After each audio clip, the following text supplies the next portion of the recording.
So NBA.com, they're at it again. So they made a list of the Uh-oh. top 10 players in the Eastern Conference. I'll read these real quick and we can kind of give our overall thoughts and Oh. reactions. So we got Giannis 1, Jalen Brunson 2, Donovan Mitchell 3, Paolo Banchero 4, Cade Cunningham 5, Joel Embiid 6, Evan Mobley 7, Jalen Brown 8, Karl Anthony Towns 9, and Trae Young 10. So I'll ask you guys this question. Is Paolo Banchero better than Cade Cunningham?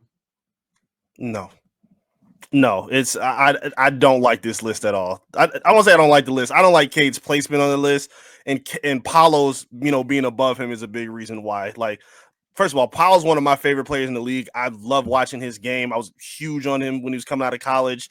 But no, he's not better than Cade Cunningham right now. I just don't see it. Again, when we're looking at rankings of players, I think you can make arguments for people to be in different ranges of players. And I think for Cade, I don't think he can be any lower realistically than 3 on this list. I think Giannis got number 1 sold up. I don't think that's going to be a big discussion. But you can make a valid argument. He's better. Obviously, I think he's better than Paolo. I think he's way better than Donovan Mitchell. And I think you can even make an argument he's better than Brunson, even right now. I think looking at what Paolo has done for the Magic, like, I've paid attention to Magic Twitter. Y'all don't even believe he's your number 1 for some of y'all. Like, y'all have had arguments whether Franz is the guy or Apollo's the guy. Like, that's not a discussion happening here in the Pistons community. Like, Cade is the certified number 1 guy. He's been a floor raiser, since, and a ceiling raiser since he's got here as a rookie.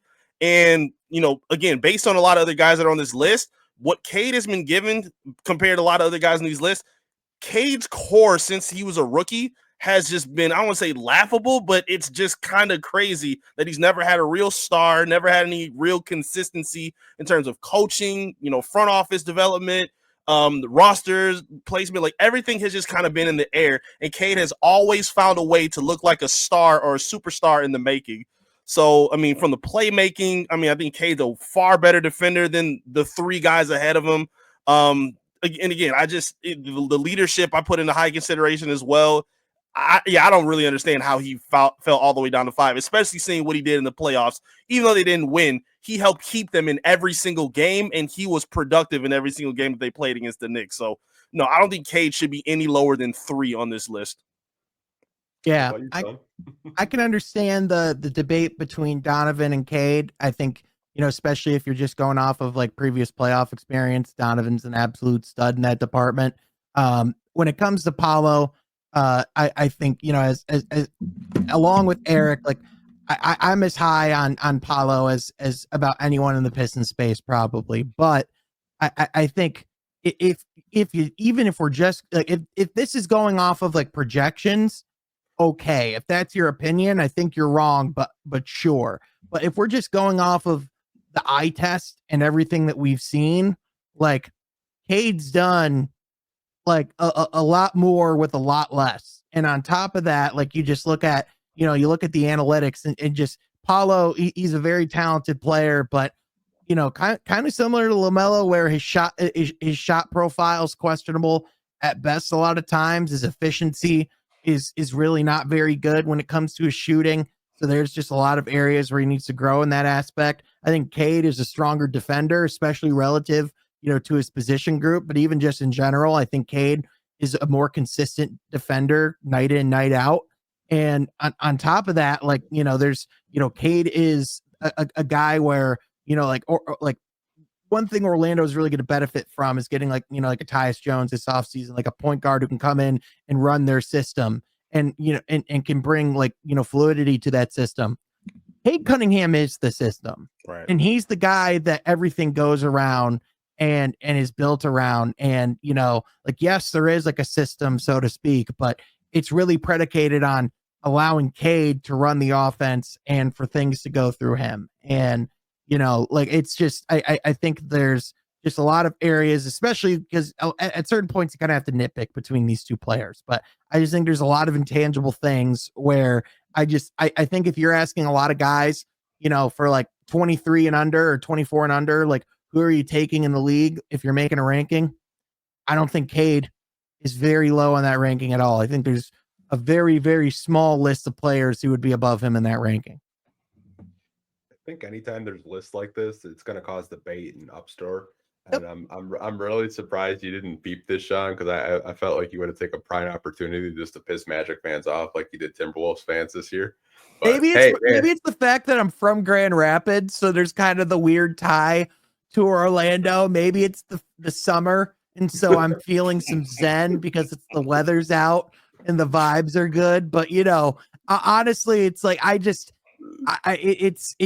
not even a thing against Paolo. He's a great player. I just don't see a world where you could put him, above Cade Cunningham and have a straight face. I just don't agree.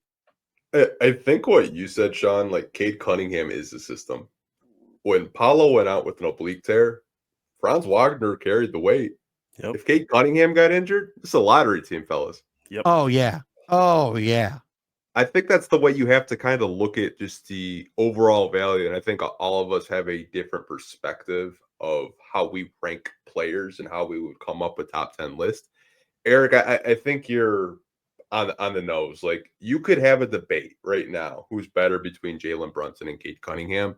You could say Cade Cunningham is the best point guard in the East, and I don't really think a lot of people would disagree with you there. There's a lot of stuff that he does both ends of the floor, which I think matters because a lot of point guards in the NBA don't really play a whole lot of defense. Cade does that. Right. His usage rate is through the roof. It's in the 30s. It's just because, his second leading scorer next to him was out for a majority of the season. So he had to take more of just a heavy I'm trying not to say a word because I know Sean's going to say that's what she said, but just a high usage. I know how you What's are. With the L, 4 letters. I'm an Office fan. I'm an Office fan. You get me. You get me. I was like, if I say that word, he's going to say that's what she said. But you get what I'm saying. Like, I think if you just look at Cade's body of work through the regular season after Jaden Ivey went down in the playoffs, a big reason why they were in each and every game against the Knicks was because of Cade Cunningham's leadership.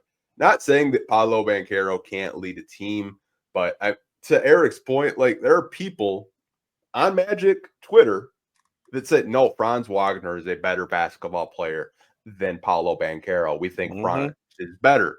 Like, Pistons don't really have that luxury where, like, if Cade went down, like, someone could step up and they're a top 6 seed in the East. Like, if he goes down, our season's over. So I think you could have a debate, Cade being 3. I think I would rank him 3. I think I would rank him above Donovan Mitchell. Not to say that Donovan Mitchell isn't a talented player, but I just think Cade overall, both ends of the floor, and what he has to deal with, day in and day out against these opposing teams, I think his plate is way more full than Donovan Mitchell, that has the luxury of playing with Evan Mobley, Darius Garland, and they have a bunch of young, intriguing players and, veterans off the bench. I just think you kind of just look at Cade and what he has to deal with night in and night out. He has to drop at least 25, 30 points for them to even be in basketball games. Yeah. And at least have 5-6 assists to go along with it too. It's not just the scoring he has to do. Like, he has to generate like 2/3 of their offense essentially in order for them to be in games. Yeah, I look at I was going at it with some Knicks fans too. Because again, if people think Brunson's better, I ain't gonna argue with you. With what we just saw in the postseason, from what he's done through his career, on 2 different teams, I'm not mad at it at all. I hate the people who are, it's Brunson and it's not even close. You just gotta tip the cap, man. Brunson's a hell of a player, bruh. Like, come on. Like, I'll give him his credit for sure. I just look at, for me, and again, it's 2 different conversations. It could be either projection, 3 really, projection, what they've done currently and what they've done in their past. So Brunson, obviously, his career resume is obviously a little more stacked than Cade based on what he's done thus far. But I just feel like Cade's ceiling, to me, just outweighs even more of what Brunson has done in his past. Like, I can make an argument that we may, like, I don't want to say he's peaked, but I do question and wonder how much better Donovan Mitchell can be with the Cleveland Cavaliers right now. Same with the Knicks. I mean, he did a lot of carrying for them last season, and they had 3 other stars on their team, or 2 other stars on their team. So I kind of wonder how much better are we really going to see Brunson be compared to what we saw last season. Cade, I think, has an argument to be one of the best players in basketball. not best point guards, not best players in the East, best players in basketball based on what we've seen thus far. And again, that's just the way I assess it. Again, I understand the debate and the argument. I just think Cade's upside compared to a lot of other people, like he to me is like an untouchable player that I don't think the Pistons would want to deal, because I think he has so much hope that we've already seen through struggle seasons. They just finally got a little bit of success, and with how well he played, even in, stressful situations with injuries, playing in, tight situations, quarter by quarter, possession by possession, he showed up every single time. And, knowing that their roster can get a little bit better, the guys are going to take another step forward as a young core. Like, to me, it just means that there could be a really, really high ceiling for this man that we haven't even seen yet, which is scary coming off an all NBA season and a playoff spot and an all-star projection as well. Now, you know what would get me to get out the bleep button, Anthony? You know what the thing that actually boggles my mind on this list? What's that? Like, Joel Embiid? How in the is Joel Embiid above Evan Mobley? If we're going off of last season and projecting in the future, Joel Embiid, like, I watched him last season. I have eyeballs. He looked geriatric when he was on the court. Like, his movement was terrible. And this is like, and all the reports, everything we're hearing is it's not good things. And centers, when they're in their 30s who've had knee problems, they don't just go away as you get older. That's not how knees work, not how health works, not how aging works.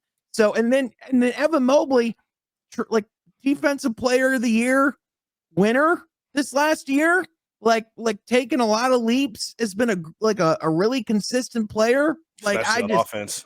Yeah. And to your guys' point, like, people like this boggles my mind, even because it feels like just yesterday I was watching Donovan Mitchell as a rookie go out and play really well for Utah in the playoffs. But this is already, like, he's 28. This is going to be year 9 for him. So this is prime Donovan Mitchell. Exactly. Whereas with Cade Cunningham, he was arguably a top 10, 15 player last season, and he's only like 23 years old and still on the ascension and has a lot of area to grow. Mm-hmm.